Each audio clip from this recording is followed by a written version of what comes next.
Introduction. The Solitary Prophet Questions Life. A book that swept through Western thought, still shaking countless souls a century later. Thus spoke Zarathustra. It's not just a philosophical treatise but the poetic cry of a solitary prophet addressing humanity's fate. Let's step into Nietzsche's inner world and follow Zarathustra's journey to uncover the mysteries of the Übermensch, eternal recurrence, and self-transcendence. This work emerged in late 19th century Europe, when the Industrial Revolution swept the continent, and science and reason challenged traditional beliefs. Humanity wrestled with the tension between material progress and spiritual emptiness. With poetic language, Nietzsche crafted Zarathustra as a prophetic figure to awaken a slumbering humanity. His words are like thunder, shattering the chains of the old world, and like starlight, guiding those who are lost. This book is not only a philosophical classic, but a soul-stirring dialogue about the meaning of life, challenging every listener to confront their own existence. Why does this book resonate so deeply? It not only declares the shocking "God is dead," but also overturns traditional moral and value systems through the ideas of the Übermensch and eternal recurrence. Through Zarathustra's journey, Nietzsche turns abstract philosophical ideas into vivid stories, stirring us with the power of thought and the weight of life. Whether you're a scholar seeking truth or an ordinary person searching for answers, this book is a mirror, reflecting your deepest desires and fears. Chapter 1. Nietzsche's Soul and the Pain of the Era. Friedrich Nietzsche, born in 1844 in Recurrence, Prussia, to a pastor's family, was destined to grapple with religion.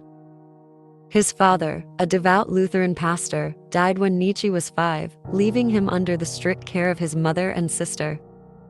Nietzsche's childhood was shadowed by religion, his mother's piety feeling oppressive yet sparking deep reflections on faith. As a young man, Nietzsche showed extraordinary academic talent, studying theology and classical philology at the University of Bonn under Professor Ritschl. At 24, he became the youngest professor of classical philology at the University of Basel, stunning the academic world.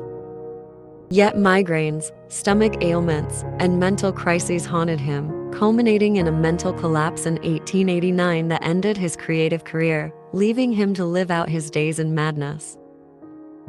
19th century Europe was in the midst of intense intellectual and social upheaval. The Industrial Revolution brought material prosperity but exposed the fragility of traditional values. The Enlightenment's focus on reason was eroded by skepticism, and Christianity's moral authority faced unprecedented challenges. Nietzsche keenly sensed the undercurrent of nihilism, believing that the collapse of traditional faith plunged humanity into a void of meaning. Thus spoke Zarathustra, written between 1883 and 1885, is the pinnacle of Nietzsche's thought. Using Zarathustra as his voice, Nietzsche wove philosophy into allegory, seeking a new path for humanity. His inspiration partly came from Zoroaster, the founder of Persian Zoroastrianism, known for his dualism of good and evil. Yet Nietzsche gave Zarathustra a new meaning, not a defender of religion, but a prophet who transcends tradition. In the book, Zarathustra moves from mountain solitude to preaching below, symbolizing Nietzsche's call to humanity's future. His prose, full of poetry and passion, acts like a philosophical hammer, smashing old ideas and urging listeners to face life's essence. For example, Nietzsche's sense of isolation resonates with the artist Franz Kafka. In Kafka's The Metamorphosis, Gregor Samsa embodies alienation from family and society, echoing Zarathustra's solitude. Both reflect the spiritual crisis of their era. Through Zarathustra, Nietzsche expresses a thinker's mission, to fight for truth even if misunderstood. Chapter 2. The Hermit descends, Zarathustra's journey begins. The story opens with Zarathustra, after 10 years of mountain solitude, deciding at age 40 to descend and share his wisdom with the world. Nietzsche writes, "When Zarathustra was 30, he left his home and the lake of his home and went into the mountains. There, he savored his solitude for 10 years, never growing weary." This decade of seclusion symbolizes Nietzsche's own intellectual preparation, aiming to awaken a humanity bound by tradition.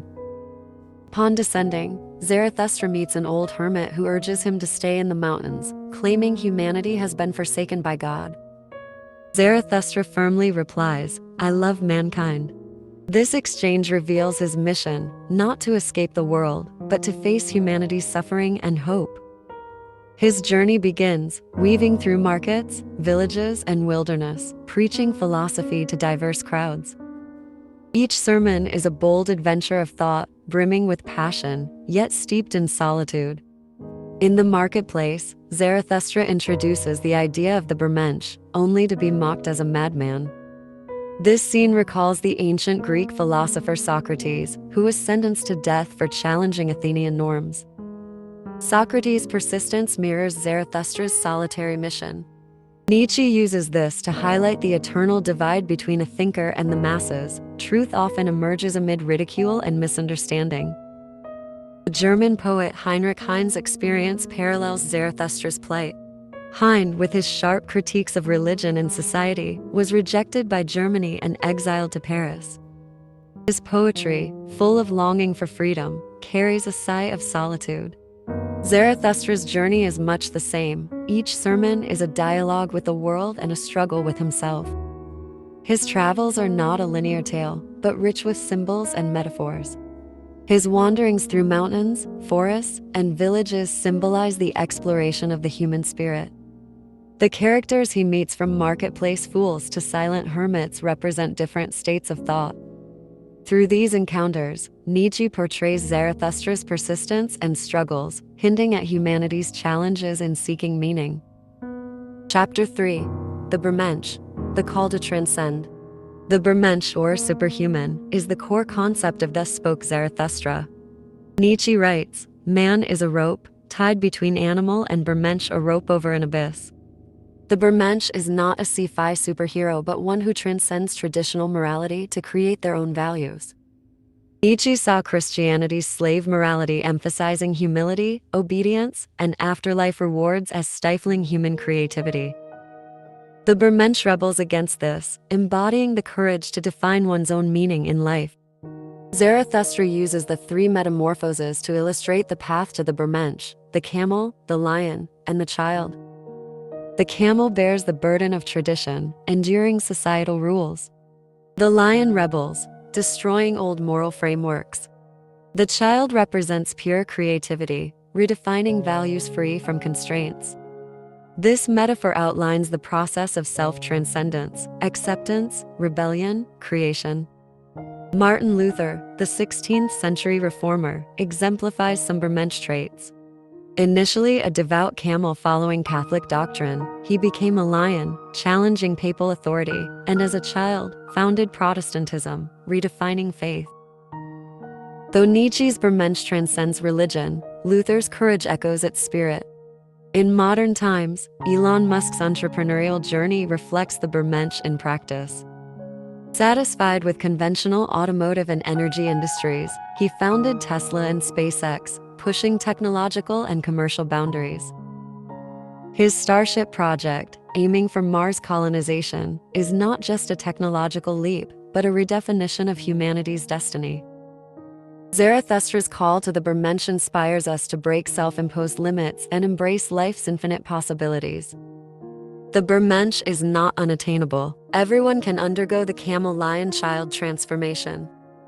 For example, Greta Thunberg, the Swedish activist, evolved from an ordinary student to a global climate leader, moving from acceptance to rebellion to creating impact. Though not fully aligning with Nietzsche's Übermensch, her courage shows how ordinary people can transcend themselves through conviction. Chapter 4. Eternal Recurrence, the endless cycle of time. Eternal recurrence is one of Nietzsche's most striking philosophical ideas. While meditating in the mountains, Zarathustra confronts a chilling question: what if every moment of your life repeats infinitely?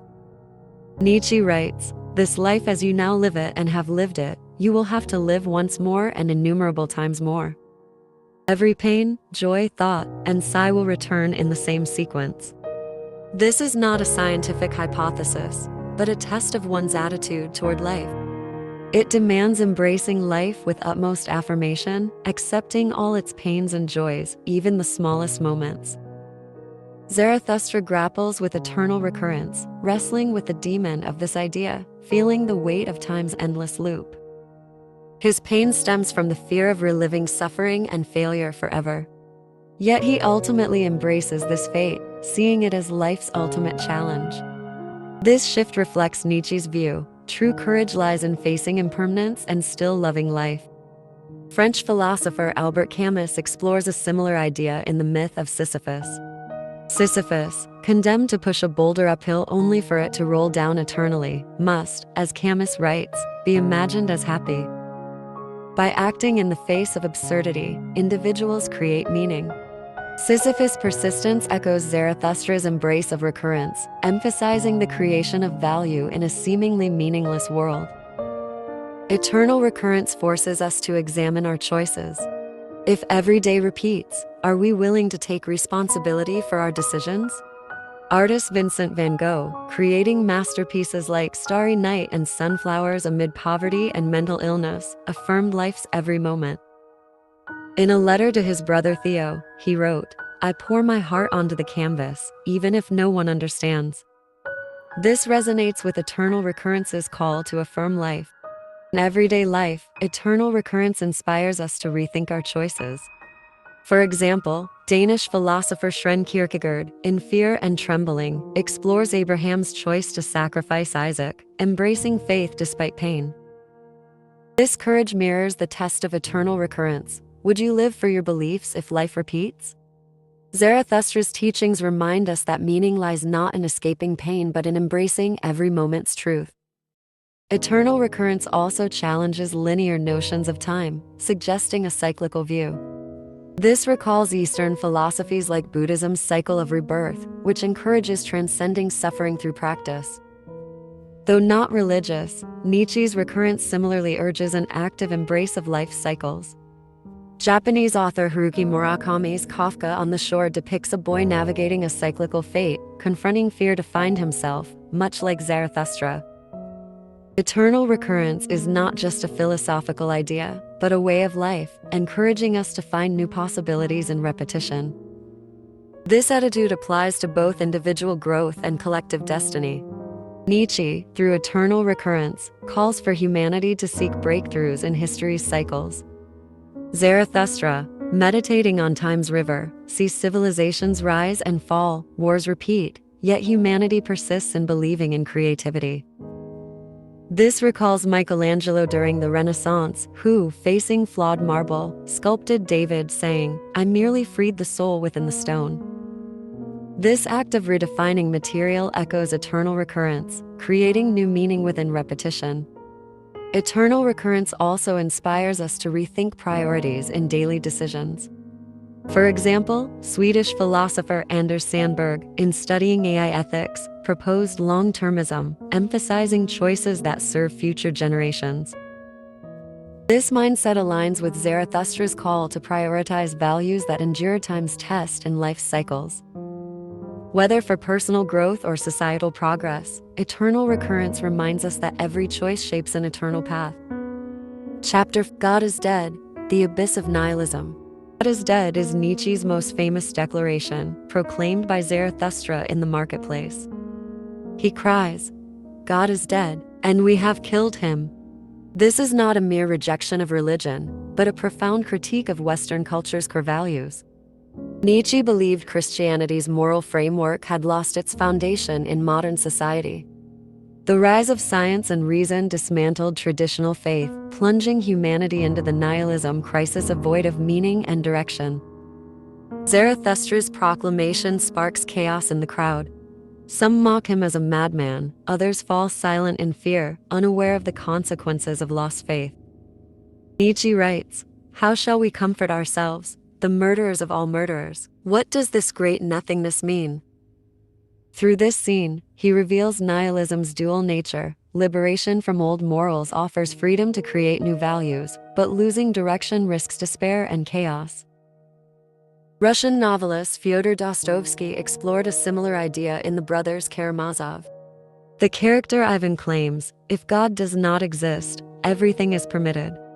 His struggle with lost faith and moral collapse mirrors nihilism's crisis.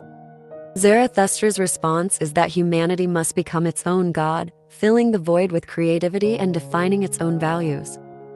In modern times, this idea still resonates powerfully.